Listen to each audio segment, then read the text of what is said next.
Hello friends, and welcome to today's video. Alright, hello, and for today, what I'm gonna do I just repeated myself, I am so sorry. What I'm gonna do is I'm just messing around with a slightly different way of rendering. I wanted my art, it's very smooth and there isn't really any texture, so I want to get some of that texture back. I'm so sorry if I keep looking around, there's a freaking stupid ugly gnat and it's making fun of me. But I'm so sorry, that was so random.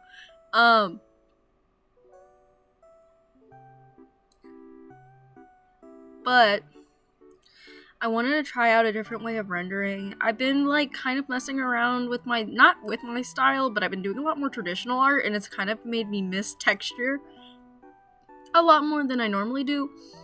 And so I used a rendering tutorial. If editing Mia remembers, I'm going to insert the strawberry I did when I first did this way of rendering. It is the best strawberry I've ever drawn. And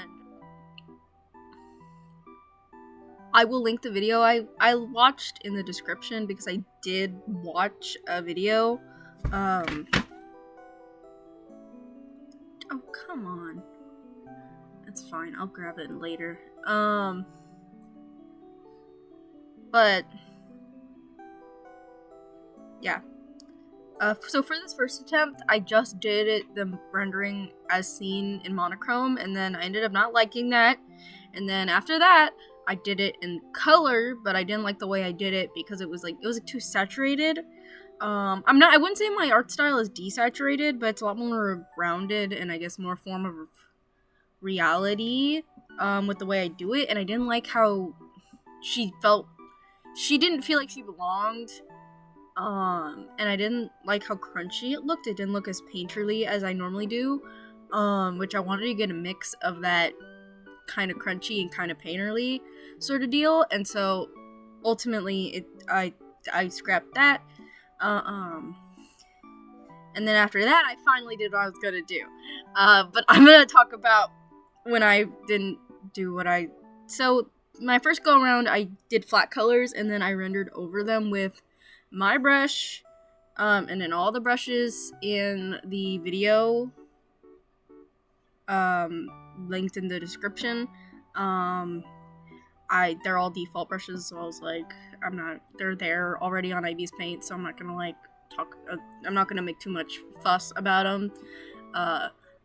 And then I used my brush, which I already put, if I remembered, I will put the link here or right when the video starts so you guys can have it. I'm like no gatekeeper. I don't even remember how I made the brush. I'd like to say I remember, but you can mess with it. All it is that it's a round brush that can go off into a point, and it uses a lot of that watercolor effect where it blends, because I really like blendy brushes that kind of like blend. I like brushes that blend like butter. I used to hate brushes like that, but once you learn how to use those brushes, it becomes a lot easier to handle, I guess is the right words I should use. Over time, or not, maybe not over time. It gets easier to use them once you figure out how to use them properly. But also, I'm not like I would say I would be the good person because I know how to do it, but I don't know how to talk someone through it quite yet. I just kind of do what feels right. And that's a horrible explanation for anyone learning. Okay, so this is the attempt I actually finished on after coloring this sucker multiple times. So, this character is just essentially Arietta. It's the same sort of deal, other than her name's Opal. And she is, I call them egg babies, because they're a very unfleshed out original species, where, essentially, they are these little cherub creatures, or not little, I guess they're kind of little. They're these cherub creatures that are in, like, gemstones, like eggs, and they hatch and they live in the sky.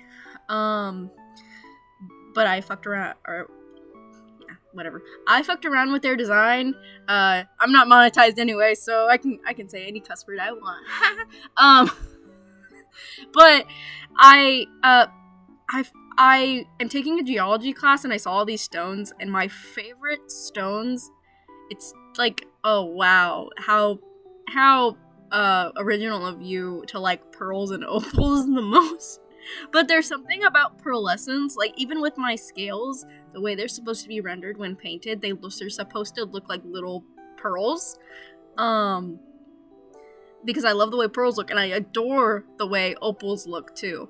So I tried to capture that with this render over. I think I did a pretty decent job. I color picked even for the base color of the skin, and I made it more human looking. And then other than that, I tried my best to get all the opal colors so that you get this sort of opal vibe from her hair. I did a sketch, a resketch of her where I made her little wing ears bigger because I'm a sucker for making wing ears cartoonishly large. But that's really all I have for them other than they're like little cherubs and they hatch out of eggs that look like stones, and it can be any stone, and it's kind of a coincidence that she's named Opal because they're not always named after the stone. I just thought it was funny, and because in my mind I was imagining so I've been playing The Hobbit, The Lord of the Rings game, Tales of the Shire, and in my brain I was making a character for it because that's what I always do with games like that. And I thought of the hobbits digging their hobbit hole and coming across this giant precious gem, and they're like, ooh, we're gonna sell it. And then the next day, it's cracked open like an egg, and there's this weird looking baby, and they're like, oh, what? And so that's how Opal was born, because I thought that idea in my mind was oh so very funny that it ended up sticking. And that is how Egg Baby was born, and that's her name, is Egg Baby. She has some other backstory, but her and Arietta are almost the same thing in my mind, because they're basically the same concept, except for one is snake and bird, and the other one is bird and rock. So in my mind, they're basically the same thing, because I just like combining birds with things. What can I say? I'm a sucker. I'm also a sucker for white and pink hair. But anyway, for the next drawing I drew Alien Miku. I really like doing this. I don't do a lot of fan art, not as much as I used to. So being able to sit back, relax, and draw Miku was beautiful. For this, I didn't come up with too terribly much. It's just your little classic green alien, but I wanted to actually try my hand at cosplay that's not atrocious. So technically, this outfit is a plan for a eventual cosplay that I would do of an alien Miku. And the way I would do the face is I wanted to get one of those, oh mother. It is a face mask that furries use. For the little, like the cute, like the Japanese kimono masks. Thank you. Okay, you see, this is evidence I'm not a furry, because I can't remember any of this. Anyway, I wanted to use one of those masks and drill a third eye so I can have extra visibility, so I can see as much as I physically can, because I don't like not being able to see where I'm going at all. And then it'd be put on as a helmet, and I wanted to figure out a way to put fans in there, because the one thing that stops me from cosplaying is I get overstimulated with wigs. So I was like, maybe this is my solution, because hair's not touching my neck. It's just a helmet. I can wear a helmet, that's fine. But that is what I was wanting to do. And then the little alien antennas, I wasn't sure if I wanted to custom make them, or if I wanted to just pre-buy them as is, but they're little space planets with little rings around them. Very cute. I did the rendering with the skin as faithfully as I could, and then I just did my normal rendering style for the hair. I added in a little bit of the green, like as an airbrush on top of the hair to make it look more transparent. Again, alien hair. different. I also really like it when other artists do this, so I decided to play with it myself. The next thing I did was I filled in all the colored parts with that marker. And I did all the shading, and then I blended everything with my brush, and then I would go back and redefine the shadows, and then I'd go back and do it again, and then I'd go back and do it again, and again, and again, and again, and again, until I got something I liked. Essentially, a lot of this was me fiddling around until I liked it. And I do like it. I think it's not as textured as it could have been for what I was trying to do, but it's still the cutest thing I'd ever seen. So it still's kind of a win. And then for the stars and stuff, I did in the planets, I did a gradient of from light to cool, except for that one big star near Miku's face, because I thought it would stand out more if it was yellow. The next thing I did is I obviously added my watermark and stuff, but this was really cute. I had a lot of fun with both of these. I'm probably gonna end up sketching a lot of Alien Miku, or this Alien Miku, because it's so cute, and I want to hug it and squish its little baby face, and it's very cute. We'll see. It might be a print. A digital print for sale on my Ko-fi, like an HD, no crispies version on my Ko-fi as a wallpaper. We'll see. Cause I am very, very, very proud of this. Cause it's so cute! Anyway, thank you guys so much for watching. I really appreciate it.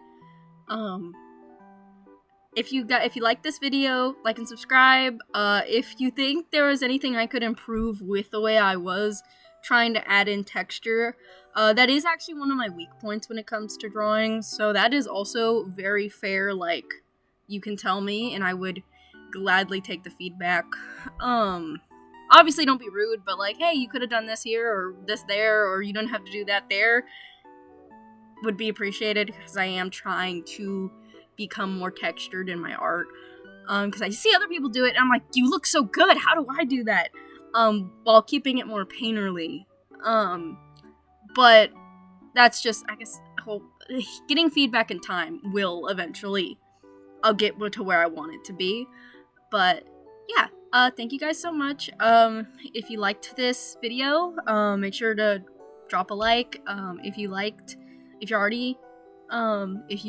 this enough to subscribe to see more of me, subscribe. If you're already subscribed, comment, tell me what I could do better. Tell me what I should do for the next video. But yeah, thank you guys so much for watching, and I will see you guys in the next video. Bye-bye!